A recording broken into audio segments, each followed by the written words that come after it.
Hi, welcome to Hifaz. My name is Mohammed Salman. I manage the external business partner relations at Hifaz. Please come in. Hifaz is a circular economy company focused on closed loop resource recovery. We give used resources a new life. So this is our operations facility, and as you can see, this is where the magic happens. All of the materials come in here and then get processed. As a circular economy company, we're focused on constantly finding new solutions.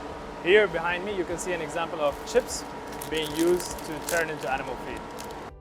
Here is an example of one of our other solutions. The materials are being processed where the plastic is being separated from the liquid contents. Those liquid contents will then be used as an ingredient for our car wash. We work within the hospitality industry, manufacturers, traders directly, and we're taking their food waste and then turning it into compost. One of our main objectives as a company is to avoid sending waste to landfill.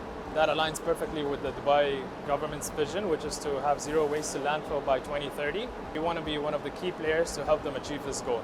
Thank you for visiting our factory today. Stay tuned to see the new solutions that we come up with in 2024.